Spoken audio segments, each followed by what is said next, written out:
નમસ્કાર દર્શક મિત્રો, હું છું યશ. આપ જોઈ રહ્યા છો ન્યૂઝ ફોર ઇન્ડિયા ગુજરાતનું ગૌરવ. સમાચારમાં આગળ વાત કરીએ. આણંદમાં ભારતીય જનતા પાર્ટી પરિવાર દ્વારા નૂતન વર્ષની મિલન આયોજન કર્યું હતું. આણંદ તાલુકાના ભારતીય જનતા પાર્ટીના કાર્યકરો, ભાઈઓ અને બહેનો જોડાયા હતા.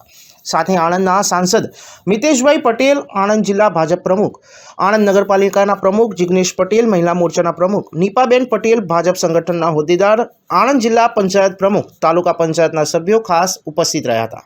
આ સ્નેહ મિલન સમારંભમાં આણંદ લોકસભાની આવનારી 2024ની ચૂંટણીમાં સૌથી વધારે મતોથી વિજય થાય તેવા પ્રયત્નો કરવામાં આવશે તેવો સંકલ્પ કરાયો હતો. જનસંઘથી લઈને ભારતીય જનતા પાર્ટી સુધી પાર્ટીની પરંપરા રહી છે કે દર વર્ષે દિવાળીના સ્નેહ સંમેલન થાય. આ વર્ષે વિધાનસભા દીઠ સંમેલનો થઈ રહ્યા છે. આજે જિલ્લાનું 5મું સંમેલન આણંદ વિધાનસભાના મિત્રોનું હતું. ખૂબ મોટી સંખ્યામાં કાર્યકરો ખૂબ ઉત્સાહપૂર્વક સંમેલનમાં જોડાયા છે.